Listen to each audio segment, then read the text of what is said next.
Hola, hoy nos vamos directo a Marte, al cráter G0, que siempre nos da noticias.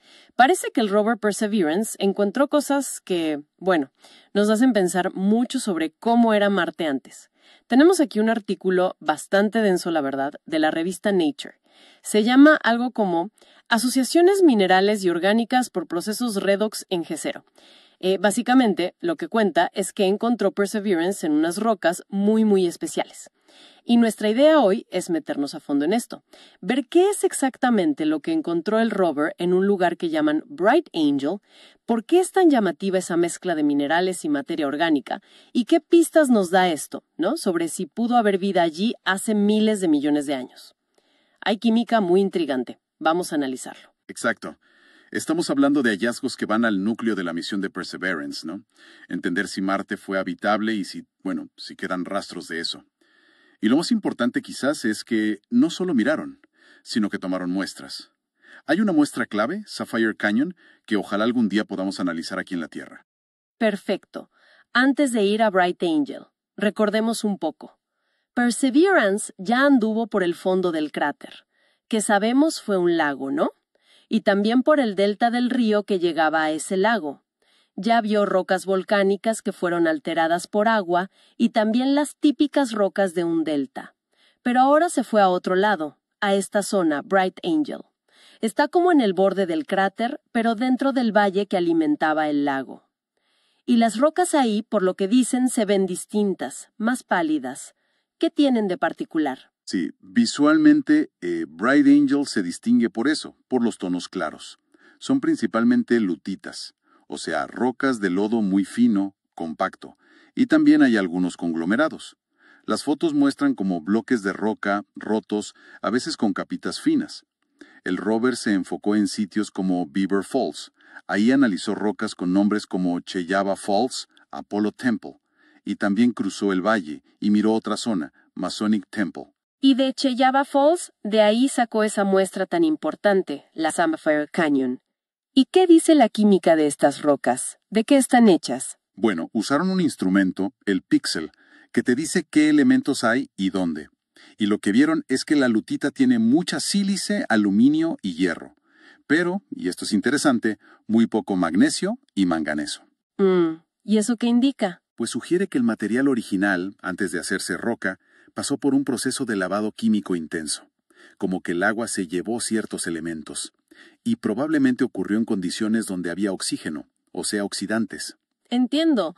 O sea que el barro original ya venía como procesado químicamente y encontraron minerales específicos, además de los componentes báficos. Sí, claro. Identificaron cosas esperables como posibles arcillas, que son filosilicatos, y sílice, pero también encontraron sulfato de calcio, y creen que está en una forma llamada basanita. Basanita. ¿Eso nos dice algo?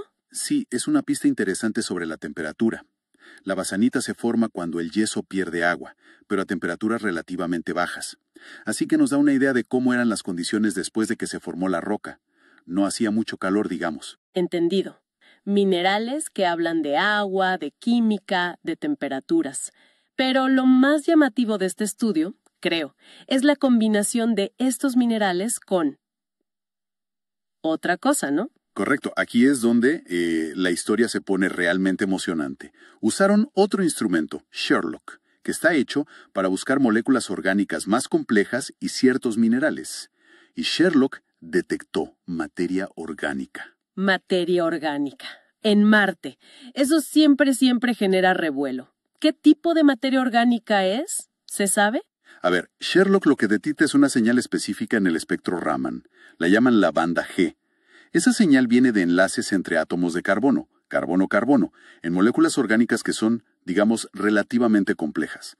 No te dice, esto es un aminoácido o esto es tal molécula, pero sí te dice, aquí hay carbono organizado de forma compleja, no es simple dióxido de carbono o un carbonato mineral.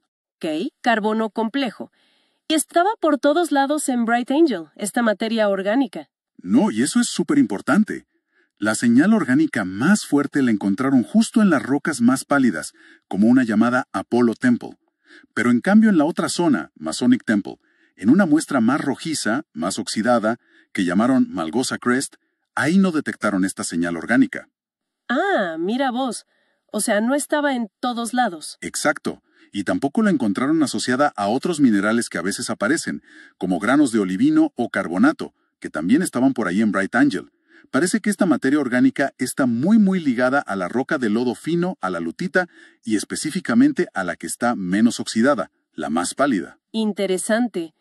Como que la materia orgánica prefiere ciertas zonas. ¿Y encontraron algo más justo en esas zonas donde sí había orgánicos? ¿Algo de las texturas, quizás? Sí, y aquí viene otra pieza del rompecabezas que es fascinante. Dentro de esa lutita pálida, donde estaba la señal orgánica, vieron unas estructuras súper chiquitas, de menos de medio milímetro. Primero como unas bolitas oscuras. El equipo les puso semillas de amapola, imagínate. Y son muy ricas en hierro y fósforo. Hierro y fósforo. Sí, y la composición química apunta a un mineral específico, un fosfato de hierro, donde el hierro está en estado reducido, o sea, hierro ferroso, F2+. Probablemente el mineral vivianita. Para un poco. Hierro reducido. Pero Marte es el planeta rojo, ¿no? Rojo por el óxido de hierro, el hierro férrico, F3+. ¿Cómo que encontraron hierro reducido? Exactamente. Ahí está lo llamativo. Encontrar hierro Fe2+ en un ambiente que en general consideramos oxidante es muy significativo. Sugiere que ahí pasaron cosas, reacciones químicas, que redujeron ese hierro después de que el lodo se depositara. Y estas semillas de vivianita parecen haberse formado ahí mismo, in situ, dentro del sedimento ya depositado. O sea, la química cambió dentro de la roca, después de que se formó. ¡Qué loco! ¿Y había más estructuras raras? Mencionaste algo de manchas. Sí, en Sheyava Falls, justo de donde sacaron la muestra Sapphire Canyon, encontraron unas manchas muy distintivas. Les pusieron manchas de leopardo. Son como manchitas con bordes oscuros y centros más claros. Y los bordes oscuros, adivina, también son ricos en hierro y fósforo, como las semillitas de vivianita. Ajá. ¿Y los centros claros de las manchas? Los centros son distintos. Tienen mucho azufre, además de hierro y también níquel y zinc. Y la proporción que midieron entre el hierro y el azufre, junto con otras pistas como el color, apunta a otro mineral interesante, un sulfuro de hierro llamado greyita. Greyita.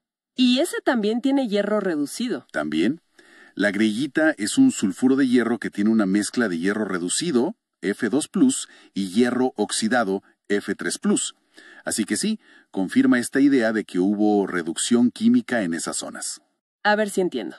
Tenemos materia orgánica compleja detectada por Sherlock. Y justo ahí, en las mismas zonas pálidas, tenemos estas estructuras raras. Las semillas de vivianita, con hierro reducido, F2+, y las manchas de leopardo, con bordes de vivianita y centros de greyita, que también tiene hierro reducido. Todo junto. Precisamente. La correlación que encontraron es muy fuerte. Las zonas donde Sherlock vio más señal orgánica, como en Apollo Temple, son también las zonas donde infieren que hay más de estos minerales reducidos, vivianita y greyita. Y además, visualmente, son las rocas menos rojizas, las más pálidas. Y por el contrario, la roca de Malgosa Crest, en Masonic Temple, que era más roja, más oxidada, esa no tenía ni la señal orgánica ni estos minerales reducidos en abundancia. Ajá. Aquí hay un patrón clarísimo, ¿no? Ese es el punto central del artículo. La interpretación es que la materia orgánica que estaba ahí, en el sedimento, participó activamente en reacciones químicas después de que se depositara el lodo, reacciones que cambiaron la química de la roca, reacciones de óxido-reducción, o redox. Redox. ¿Puedes explicar eso de redox de forma sencilla? Para que todos entendamos. Claro. Imagina que es como un intercambio de electrones. Una sustancia química pierde electrones, se dice que se oxida, y otra sustancia los gana, se dice que se reduce.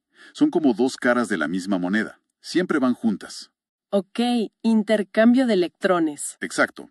En este caso, la hipótesis principal es que la materia orgánica presente se oxidó, o sea, perdió electrones, como si se estuviera quemando químicamente. Y esos electrones los ganó el hierro que estaba en el sedimento original en forma férrica, F3+, el que da el color rojo. Al ganar electrones, ese hierro se redujo a hierro ferroso, F2+, y ese F2+ es el que luego formó la vivianita y es parte de la greita. Entiendo. O sea, la materia orgánica habría sido como el combustible que permitió cambiar químicamente el hierro de la roca. Al reducir el hierro, la roca se volvió menos roja, más pálida, y se formaron estos minerales tan particulares. Correcto. Ese es el escenario que proponen. Imagínate, se deposita un lodo fino rico en hierro férrico F3+, y también en fósforo, que estaba como pegado a los granos de lodo. Todo esto en un ambiente con agua, probablemente oxidante al principio. Luego, ya dentro del sedimento, con el agua atrapada, empiezan a ocurrir reacciones. El hierro y el fósforo se juntan localmente y forman las semillas de vivianita, con Fe2+. Y si además había azufre disuelto por ahí, quizás de sulfatos en el agua original del lago, ese azufre reaccionó con el hierro para formar la greyita en los centros de las manchas. Pero para que todo esto pase, necesitas reducir el F3+ original. Y la oxidación de la materia orgánica que estaba ahí mismo es el candidato número 1 para haber proporcionado la energía, los electrones, para esa reducción. Vale. El mecanismo químico parece tener sentido. Conecta todas las piezas. Los orgánicos, los minerales reducidos, las estructuras, el color. Pero claro, aquí viene la pregunta del millón, la que seguro todos están haciendo. ¿Esto fue solo química, digamos, inorgánica? ¿O tuvo algo que ver la vida? ¿Microbios marcianos? Esa es la gran pregunta. Y los autores del estudio la abordan directamente. Exploran las dos posibilidades, la vía abiótica, o sea, sin intervención de vida, y la vía biológica. A ver, ¿podría haber ocurrido todo esto sin microbios? ¿Pura química marciana? Es posible, en teoría, pero se enfrenta a algunos desafíos. Por un lado, sí se sabe que algunos tipos de materia orgánica pueden reducir el hierro de forma abiótica, sin microbios. Pero no está claro si la materia orgánica que había ahí y las condiciones de Marte, que probablemente eran bastante frías, serían suficientes para que esa reacción ocurriera eficientemente. ¿Y el agreguita al sulfuro de hierro? Ese es otro punto. Formar greyita a baja temperatura a partir de sulfato disuelto y materia orgánica de forma puramente química es un proceso extremadamente lento. Según lo que sabemos de química, a las temperaturas que probablemente había en Bright Angel, sería casi inviable geológicamente. Quizás el azufre vino de otra forma, como sulfuro directo de volcanes o algo así, pero no hay evidencias claras de ese tipo de actividad cerca en Jezero en esa época. Así que bueno, la vía puramente abiótica, aunque no se puede descartar del todo, parece tener algunos obstáculos para explicar todo el paquete de observaciones de forma sencilla. Entendido. No es imposible, pero parece complicado. Entonces, ¿cuál es la alternativa? ¿Sí pensamos en vida? La alternativa es que microorganismos hayan participado, que hayan mediado estas reacciones. Y esto es algo que vemos todos los días en la Tierra. Hay bacterias, por ejemplo, que literalmente respiran óxido de hierro. Usan el Fe3+, como nosotros usamos el oxígeno, lo reducen a F2+, y como producto a veces generan minerales como la vivianita. ¡Wow! Bacterias que respiran hierro. Sí, y también hay otras bacterias, las sulfato-reductoras, que respiran sulfato, SO4 2-, y lo convierten en sulfuro S2-. Y ese sulfuro luego reacciona con el hierro del ambiente y puede formar sulfuros de hierro como la pirita o justamente la greguita. Y muy a menudo en sedimentos ricos en materia orgánica aquí en la Tierra, estos dos procesos, la reducción de hierro y la reducción de sulfato, ocurren juntos, a veces realizados por distintos grupos de microbios que viven en comunidad. O sea que podríamos imaginar microbios marcianos comiéndose la materia orgánica que había en ese lodo y usando el hierro y el sulfato de la roca para respirar, y dejando como desecho la vivianita y la greguita. Esa es la analogía, sí. Y este escenario biológico encaja muy bien con todas las observaciones. Explicaría por qué justo donde hay más materia orgánica, la comida de los microbios, es donde encontramos más minerales reducidos, los productos de su metabolismo, y donde la roca está más blanqueada, porque consumieron el F3+ que da el color rojo, e incluso otros detalles, como que encuentren un poco más de zinc o níquel en estas estructuras, también es consistente con cómo funcionan algunos de estos metabolismos microbianos, que concentran ciertos metales. Y esas manchas de leopardo se parecen bastante a unas estructuras que vemos en la Tierra, llamadas halos de reducción, que a veces se forman alrededor de materia orgánica en descomposición por actividad microbiana. Es que suena muy coherente, ¿no? Es una posibilidad realmente fascinante. Entonces, ¿qué concluyen los autores del estudio? ¿Dicen que encontraron vida? No, son muy cuidadosos con eso. No afirman haber encontrado vida en Marte. Lo que proponen es que este conjunto de características, las texturas que vieron, los nódulos, las manchas, los minerales específicos, vivianita, greyita, y sobre todo su asociación íntima con la materia orgánica detectada por Sherlock, todo este paquete debe considerarse como una potencial biofirma. Potencial biofirma. ¿Qué quiere decir eso exactamente? ¿Es como una posible señal de vida? Algo así. Una potencial biofirma es una señal o un conjunto de señales que es consistente con un origen biológico, que se parece a algo que la vida podría producir. Pero, y este es el punto clave, es una señal para la cual todavía no podemos descartar al 100% una explicación alternativa que sea puramente química o geológica, abiótica. Es como una luz ámbar en el semáforo de la búsqueda de vida. Dice, ojo, esto es muy interesante, podría ser biológico, y merece una investigación mucho más profunda para confirmarlo o refutarlo. Y el contexto geológico aquí le da más fuerza, ¿no? Estamos hablando de rocas que se formaron en agua, en un lago, en un delta, un ambiente que consideramos potencialmente habitable. Entendido. O sea, no es la prueba definitiva para nada, pero sí es una pista muy sugerente, que te hace decir, wow, aquí hay algo interesante. ¿Y qué sigue ahora? ¿Cómo se resuelve esto? Investigación, por supuesto. Analizar más datos que ya tiene el rover, quizás hacer experimentos aquí en la Tierra, en laboratorios, para ver si se pueden replicar estas texturas y minerales sin vida, pero simulando las condiciones de Marte. Estudiar sitios aquí en la Tierra que sean parecidos, lo que llamamos análogos terrestres. Pero al final, la clave definitiva, la respuesta final, probablemente está en las muestras que Perseverance está recolectando. ¿Te refieres a la muestra Sapphire Canyon, la que sacaron justo de una de esas manchas de leopardo? Exactamente.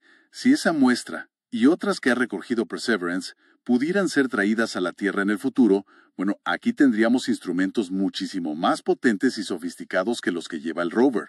Podríamos buscar cosas mucho más específicas, isótopos de carbono o azufre que a veces la vida procesa de forma particular, buscar estructuras moleculares orgánicas más complejas y ver si tienen patrones biológicos, mirar la textura a escala nanométrica, buscar firmas que sean mucho más difíciles de explicar solo por química abiótica.